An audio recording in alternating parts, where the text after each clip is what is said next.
জিনিসপত্রের দাম লাগাম ছাড়া হয়ে গেছে, শাক সবজির দাম লাগাম ছাড়া। প্রফেসর ইউনূসের সরকারের কোনো হোল দোল নাই, মানুষের দুঃখ তাদের চোখে পড়ে না। মানুষের চাইতেছে জিনিসপত্রের দাম কমুক, চারিদিকে হাহাকার। সরকার বাজার ইন্সপেকশন করে, এটা করে দাম কমে, ওদের কোনো আইডিয়াই নাই জিনিসপত্রের দাম বাড়ে কিভাবে। আজকে আলাপ কিভাবে সবজির দাম নাগালের মধ্যে আনা যায়, এটাও হলো একটা রাজনৈতিক ইস্যু। তবে রাজনৈতিক দলের ক্ষমতা নিয়ে কামড়াকামড়ির ইস্যু না। এই আলাপের পরে বুঝবেন আমাদের রাষ্ট্র যারা চালায় তারা কতটা অপদার্থ, কতটা বুদ্ধিহীন, কতটা কর্মবিমুখ।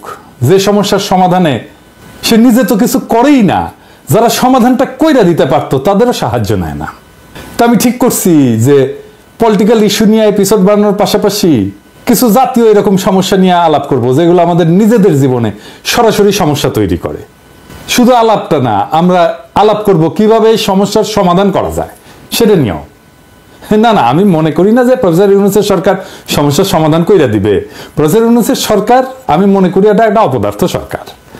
এর উপদেষ্টা যেগুলো আছে কর্মবিমুখ, কোনো ক্রিয়েটিভিটি নাই, বেশিরভাগের বয়স 70-এর উপরে। অ্যাডাল্ট ডায়াপার পরে এদের একটা অ্যাডাল্ট ডায়াপার বিষয়ক উপদেষ্টা দরকার ছিল। যাই হোক, আমি আলাপটা করবো এই কারণেই যে বেশিরভাগ সমস্যার সৃজনশীল সমাধান আছে, এটা বোঝানোর জন্য। আর আমার হেটাররা বলে যে আমি নাকি ধ্বংস করতে পারি, গড়তে পারি না। ওদের মুখে যেন আবার জামা ঘষে দিতে পারেন, সেটাও একটা লক্ষ্য এই এপিসোড করার। প্রফেসর ইউনূসের সরকার এই পরিকল্পনাগুলো ইমপ্লিমেন্ট করতে পারলে ভালো, আমি খুশি হব। কিন্তু এই পরিকল্পনা ইমপ্লিমেন্ট করা, বাস্তবায়ন করার জন্য প্রচুর উদ্যম, পরিশ্রম আর প্যাশন লাগবে, সেটা ওনাদের নাই। আসেন আজকের সমস্যা নিয়ে আলাপ করি। আলাপে ঢুকি আর কি, পণ্য পরিবহনের চাঁদাবাজি, যার জন্যে 15 টাকার সিম 4 গুণ বেশি দামে 60 টাকায় বিক্রি হয়, সেটা কিভাবে কমায় আনা যায়। খুবই সলিড পরিকল্পনা, আপনারা নিজেরাও বুঝবেন যে হ্যাঁ আসলেই এভাবে কমানো সম্ভব। এই নিউজটা দেখেন কি বলতেছে, এডিটর সাহেব একটু দেখায়েন কি বলতেছে। সারা দেশে কৃষকের কাছ থেকে 15 টাকায় 1 কেজি সিম কেনা হয়, মানে কৃষক পায় 15 টাকা। ঢাকায় আসার পরে এই সিম বিক্রি হয় 60 টাকা কেজিতে। নিত্য পণ্যের এই অযৌক্তিক অস্বাভাবিক দাম বাড়ার পেছনে রয়েছে সড়ক মহাসড়কে অনিয়ন্ত্রিত চাঁদাবাজ চক্র। এছাড়া এর জন্য সিন্ডিকেটের দৌরাত্ম্য দায়ী। তো বলা হইতেছে বিভিন্ন এলাকায় অভিযান চালায় 8টা গ্রুপের চাঁদাবাজ চক্রের সক্রিয় 51 সদস্যকে গ্রেপ্তার করছে র‍্যাব 2 এবং 3। ওই সময় হাসিনা ছিল, এটা কিন্তু হাসিনার আমলের ঘটনা। এই সময় তাদের কাছ থেকে চাঁদা দেয় নগদ 1,12,306 টাকা, রশিদ, লেজার রশ্মির লাইট, 6টা জ্যাকেট, 4টা আইডি কার্ড এবং 41টা মোবাইল ফোন জব্দ করা হয়। দেখেন হাসিনা কইছে শক্ত হইতে হবে, আর শক্ত হইছে, কইলেই শক্ত হইয়া যায়। বাবা এলএম ছিল কিন্তু হাসিনার, বুঝছাও, হাসিনা কইতো আর শক্ত হইয়া যাইতো। বাহ, তো যাই হোক, এভাবে শক্ত হইয়া কি চাঁদাবাজি বন্ধ হইছে? হয় না, হবেও না।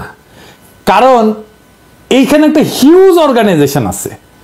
কি কি উদ্ধার করা হয় দেখেন, রশিদ, লেজার রশ্মির লাইট, 6টা জ্যাকেট, 4টা আইডি কার্ড, 41টা মোবাইল ফোন। একটা বিপুল জনগোষ্ঠী এই চাঁদাবাজির সাথে যুক্ত। পত্রিকাতেই বলছে যে গ্রেপ্তার ব্যক্তিরা তথাকথিত ইজারাদারদের নির্দেশে কয়েকটা গ্রুপে ভাগ হইয়া প্রত্যেক রাতে লাখ টাকা চাঁদা তোলে, তার বিনিময়ে 600 থেকে 700 টাকা মজুরি পায়। তাহলে এই চাঁদাবাজিতে একটা বিশাল আয় উপার্জন আছে। সেইটা আপনি শক্ত হইবেন, 2 দিন বন্ধ থাকবে, তারপর আবার শুরু হবে, সরাই দিবেন, আবার চালু হবে। এটা আপনি থামাইতে পারবেন না। এর তাইলে সমাধান কি? এর সমাধান আসলে কেউ করতে চায় নাই, তাই পারে নাই। ট্রেনে সবজি পরিবহন করবে, এটা পরিকল্পনা করেছিল প্রফেসর ইউনূসের সরকার। কেনকা দেখেন এদের মাথার মধ্যে যে কি আছে দেখা লাগবে আর কি। সবজি ট্রেনে প্রথম দিনে আয় হয়েছে 360 টাকা, লোকসান 9 লাখ টাকা। পরিকল্পনা করে, চিন্তা করেন কেনকা প্ল্যান করে এই বুড়া হাবড়া খাটাসগুলা, কেনকা প্ল্যান করে দেখেন। আগে আসেন দেখি, এই যে উত্তরবঙ্গের 15 টাকার সিম ঢাকায় কত দামে বিক্রি হওয়াটা ন্যায্য ছিল? উত্তরবঙ্গের একটা গ্রামে যদি সিমের দাম প্রত্যেক কেজি 15 টাকা হয়, তাইলে ঢাকায় ক্রেতার কাছে ন্যায্য মূল্যে বিক্রি করতে চাইলে কি কি খরচ বিবেচনা করতে? আমি খরচাগুলো নিছি সরকারের ট্রেনের সবজি সরবরাহের খরচা থেকে। পরিবহন খরচ, প্রত্যেক কেজি সবজি পরিবহনে 1 টাকা 30 পয়সা।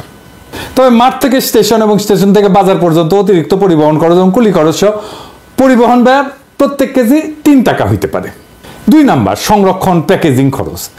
সংরক্ষণ এবং প্যাকেজিং এর জন্য 1 টাকা খরচ হইতে পারে 1 কেজিতে। বাজারে নিয়ে আসছে, এটা নিয়ে আসার খরচ আছে, যদি দোকানে বেচে তাহলে দোকান ভাড়া, কর্মচারী বেতন, বিদ্যুৎ বিল, এগুলো বিবেচনা কেজি প্রতি 2 টাকা খরচ হইতে পারে। এই খরচগুলো যোগ করলে 15 সাথে 3, তার সাথে 1, তার সাথে 2 মিলে 21 টাকা। সাধারণত পাইকারি এবং খুচরা বিক্রেতারা মোট খরচের উপর একটা মুনাফা যোগ করে বিক্রি করে, তাই না? তো ধরা যাক মোট খরচের উপরে 20% মুনাফা যোগ করা হইল, তাইলে 4 টাকা 20 পয়সা হয় আর কি, 21 টাকার 20%। তাইলে ন্যায্য খুচরা মূল্য হবে 21 টাকা প্লাস 4 টাকা 20 পয়সা, মানে 25 টাকা 20 পয়সা। তার মানে ঢাকায় ক্রেতার কাছে সিমের ন্যায্য খুচরা মূল্য প্রত্যেক কেজি 25 থেকে 26 টাকার মধ্যে হওয়া উচিত। এটা যদি 30 টাকাও হয় তাও এখনকার অর্ধেক দামে নেমে আসে কিন্তু দাম। এখন এই যে চান্দাবাজের সিন্ডিকেট, সে আসলে 15 টাকার 1 কেজি সিমে 34 থেকে 35 টাকা চান্দা নিচ্ছে, বিনা শ্রমের বিপুল আয়। আপনি এটা মাইরা বন্ধ করতে পারবেন? পারবেন না। জেলে নিয়ে বন্ধ করতে পারবেন? এত লোককে জেলে নেবেন কেমনে? জেলে নেবেন নতুন লোক এসে বসবে ওইখানে। এই টাকাই যায় পুলিশের কাছে, স্থানীয় রাজনৈতিক নেতার কাছে, র্যাবের কাছে, মস্তানের কাছে। এইটা একটা মাফিয়া সিন্ডিকেট। মাথায় রাখবেন, মাফিয়া সিন্ডিকেটের অপারেটিং কস্ট খুব হাই, এই জন্য নিষিদ্ধ মাদকের দাম বেশি হয়। তাইলে এর কোনো সমাধান নাই? আছে, দারুণ সমাধান আছে। কি সেইটা? আসেন দেখি। আপনি হিউজ চাঁদা তোলার অর্গানাইজেশন ওন করেন সরকারিভাবে, এটা একটা রেগুলেশনের মধ্যে নিয়ে আসেন। এটা সরকারি ট্যাক্স কালেকশন অর্গানের মর্যাদা পেলে পুলিশকে, রাজনৈতিক নেতাকে, মস্তানকে চাঁদার ভাগ দিতে হবে না, সরকার রেভিনিউ পাবে, একটা শৃঙ্খলা আসবে। আইডিয়ালি শাকসবজির আভ্যন্তরীণ পরিবহনে ট্যাক্স দেওয়ার রীতি কোথাও নাই, কোনো দেশে নাই। কিন্তু কি করবেন, আমাদের দেশে একটা বিকট সিস্টেম দাঁড়ায় গেছে, আপনি ইনহেরিট করছেন। এটার একটা ইনোভেটিভ সলিউশনের মাধ্যমে তো রেগুলেশনের মধ্যে না আনলে আপনি তো এটা কোনোভাবে বন্ধ করতে পারবেন না, পারেন নাই, ইতিহাস সাক্ষী। তো কাজটা কিভাবে হবে আসেন সেটা একটু বুঝি।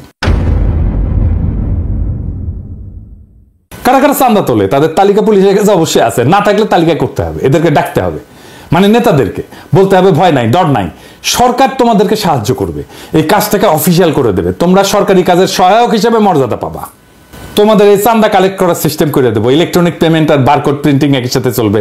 পেমেন্ট নিবা, বারকোড দিয়ে সালার উপরে বসাই দিবা ধাম করে, পণ্যের ধরন আর ওজনের উপরে ট্যাক্স বা চাঁদা নেওয়া হবে। তারা ট্যাক্স কালেক্টরের পোশাক পরবে, যারা ট্যাক্স কালেক্ট করবে সরকারি পোশাক। চাঁদাবাজির সমস্যার প্রাতিষ্ঠানিক সমাধান হবে। এই সিস্টেমে ট্রাক বা গাড়ির রেজিস্ট্রেশন নাম্বারও স্ক্যান করা হবে, চালানের পরিমাণ অনুসারে একটা নির্দিষ্ট ফি নেওয়া হবে। পুরো প্রক্রিয়াটা ইলেকট্রনিক, স্বচ্ছ এবং ট্র্যাকেবল হবে। ইলেকট্রনিক রসিদ সিস্টেম যদি চালু হয় তাহলে অবৈধ চাঁদাবাজি এমনিতেই বন্ধ হয়ে যাবে। প্রাথমিকভাবে কয়েকটা গুরুত্বপূর্ণ রুটে, যেমন ধরেন উত্তরবঙ্গ থেকে ঢাকা বা চট্টগ্রাম, এই মডেল চালু করা যেতে পারে। পণ্য পরিবহনে কিউআর কোড বা বারকোড যুক্ত ট্যাক্স রসিদ ব্যবহার বাধ্যতামূলক করতে হবে। সরকারি ডেটা সিস্টেমে তাহলে প্রত্যেকটা পরিবহন এবং পণ্যের হিসাব স্বয়ংক্রিয়ভাবে অন্তর্ভুক্ত হয়ে যাবে। এই ডেটা ব্যবহার করে পণ্য সরবরাহের মানচিত্র তৈরি করা যাবে, যা বাজারের পর্যবেক্ষণ এবং পরিকল্পনায় সহায়ক হবে। এইভাবে যারা চাঁদা কালেক্ট করে, ওইখানে স্থানীয় রাজনৈতিক নেতা হোক বা এই ইজারাদার হোক, যেই হোক, ট্রাক ড্রাইভার ইউনিয়ন হোক, বাজার সিন্ডিকেট হোক, তাদের সাথে চুক্তি করতে হবে। তাদেরকে সরকারি কর্মচারীর মতো দায়িত্ব দিয়ে স্বচ্ছতার মধ্যে আনতে হবে এবং এর মধ্যে দিয়ে একটা আধুনিক সাপ্লাই চেইন নেটওয়ার্ক তৈরি হবে। এবং যেখানে এই যে মধ্যস্থতাকারী, যেগুলো যারা মূল টাকাটা খেয়ে নেয়, তাদের সংখ্যা কমে যাবে। সরাসরি কৃষক থেকে ভোক্তার কাছে পণ্য পরিবহন হবে। এতে কি সুবিধা হবে? চাঁদাবাজি এবং অযৌক্তিক যে সিন্ডিকেট কার্যক্রম, এটা বন্ধ হবে। রাজস্বটা সরকার পাবে। 1 কেজি সিমে এমনকি 5 টাকাও যদি চাঁদা নেয় বা ট্যাক্স নেয়, তাও সিমের দাম অর্ধেকে নেমে আসবে, 30 টাকায় নেমে আসবে।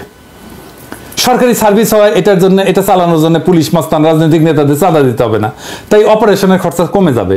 যারা চাঁদা তোলে তারা মর্যাদা পাবে, এই মর্যাদার জন্য তারা কিঞ্চিত কম মজুরিও নিতে পারে, তাদের জব সিকিউরিটি থাকবে। সরকার পণ্যের পরিমাণ জানবে, কত পরিমাণ পণ্য ঢুকতেছে, এটা ডেটা থেকে বিগ অ্যালগরিদম দিয়ে অ্যানালাইসিসের মাধ্যমে মার্কেটে কোন পণ্যের দাম কত হবে সেটাও জানিয়ে দেওয়া যাবে কিছুদিন ডেটা পাওয়া গেলে। সরবরাহ এবং চাহিদার উপরে পূর্ণ নিয়ন্ত্রণ আসবে, পরিকল্পনা অনেক সহজ হবে, কোনো পণ্য অযথা নষ্ট হবে না, অতিরিক্ত পণ্য আসবে না বা কম পণ্যও আসবে না। কৃষি পণ্য সরবরাহের উপরে পূর্ণ নিয়ন্ত্রণ সরকারের থাকবে, ফলে পণ্যের দাম কমে আসবে। বাজার ব্যবস্থাপনা অনেক কার্যকর হবে, কৃষক এবং পরিবহন শ্রমিকেরা দীর্ঘমেয়াদী আর্থিক সুরক্ষা এবং মর্যাদা পাবে। আমি পলিটিক্যাল অ্যানালিস্ট না, রাজনৈতিক বিশ্লেষক না। অনেকে বলে আমি বিশ্লেষণ করি না, আমি অ্যাক্টিভিস্ট। আমি